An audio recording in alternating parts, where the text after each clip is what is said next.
Hello everyone, હું H K Barad cooking ચેનલમાંથી બોલું છું। આજે આપણે બનાવીશું શિયાળાની ઋતુમાં લીલી હળદરનું શાક। લીલી હળદરનું શાક બનાવવાનું છે। હવે તેને પહેલાં ધોઈ નાખીશું।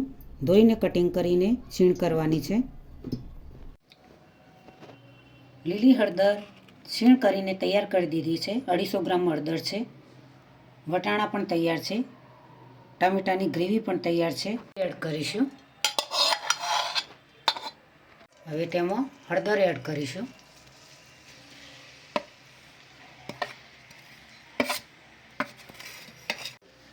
ધીમી ગેસની આંચ પર હળદરને ઘીમાં શેકવાની છે।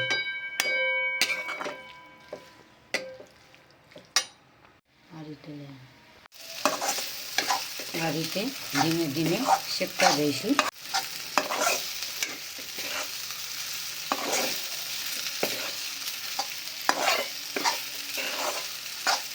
આ રીતે હળદરને ઘીની અંદર શેકવાથી સારો એવો ટેસ્ટ આવતો હોય છે।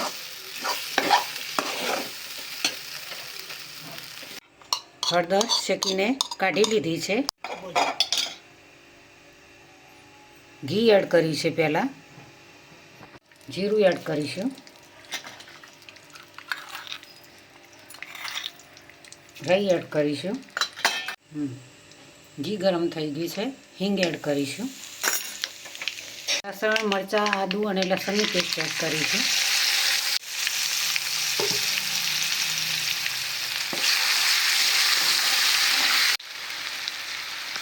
ડુંગળી કટિંગ કરેલી એડ કરીશું।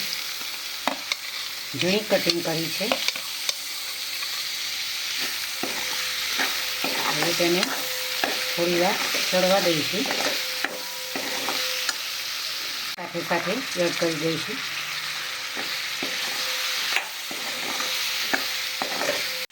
ડુંગળી થઈ ગઈ છે।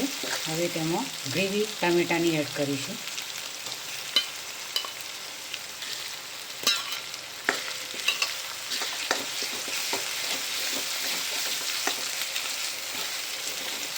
સાથે સાથે હળદર પણ એડ કરીશું।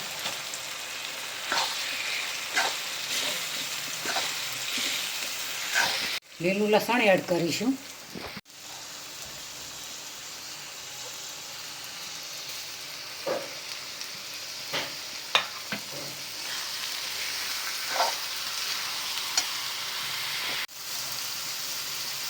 મીઠું એડ કરીશું સ્વાદ અનુસાર।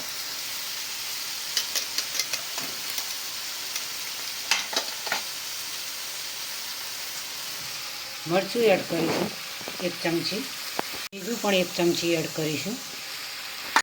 આથી લીલી હળદરનું શાક બનાવ્યું છે, તેથી સૂકી હળદર એડ કરવાની નથી। ફક્ત મીઠું અને મરચું બંને જ એડ કરવાના છે।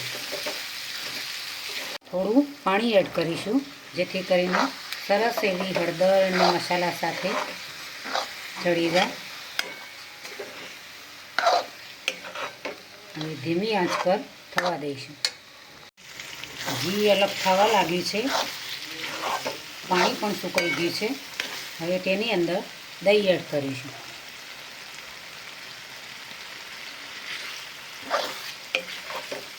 હવે ફરી 5 મિનિટ દહીં નાખ્યા પછી થવા દઈશું। હવે ખટ્ટું મીઠું બનાવવા માટે થોડો ગોળ એડ કરીશું।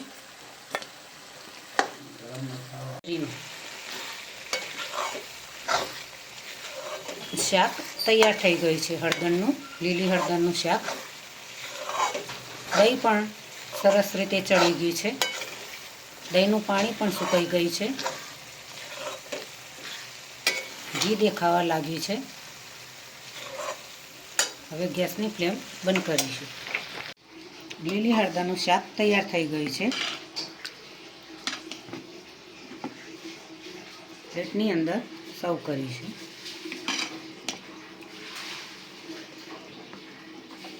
માટે લીલું લસણ અને ધાણા એડ કરીશું। આજની રેસીપી મારી તૈયાર થઈ ગઈ છે। લીલી હળદરનું શાક ખૂબ જ સ્વાદિષ્ટ અને ટેસ્ટી બને છે. લીલી હળદરના શાકને ડુંગળી અને સલાડ જોડે બાજરીનો રોટલો હોય તો કેવી મજા આવે ભાઈ, ખૂબ જ મજા આવે. ઉત્તર ગુજરાતનું પ્રખ્યાત એવું લીલી હળદરનું શાક ખૂબ જ મન કરીને બનાવ્યું છે. ખૂબ જ સરસ એવું ટેસ્ટી બન્યું છે. ઠંડીની ઋતુમાં ખાવાની ખૂબ જ મજા આવે. ઉત્તર ગુજરાતમાં એમાં મહેસાણા જિલ્લામાં તો પ્રખ્યાત એવું લીલી હળદરનું શાક હોય છે, ખૂબ જ વખણાય છે. ગુજરાતીઓ ખૂબ જ લીલી હળદરનું શાક બનાવીને ખાતા હોય છે. શિયાળામાં ભરપૂર અત્યારે લીલી હળદર મળતી હોય છે. બને ત્યાં સુધી તેનો ઉપયોગ કરી લેવો. કાચી હળદર પણ તેનું સલાડ કરીને ખવાય છે. લીલી હળદરથી શરદી કફ તે પણ દૂર થાય છે. તો મિત્રો, આજની રેસીપી તમને જરૂરથી મારી ગમી હશે. મારી ચેનલને સબસ્ક્રાઈબ કરજો, મારા વિડીયોને લાઈક કરજો, શેર કરજો, બને તો કોમેન્ટ કરજો. મારી રેસીપીને તમારા મિત્રો સુધી પહોંચતી કરજો. ચલો મળીશું નવી રેસીપી સાથે. બાય.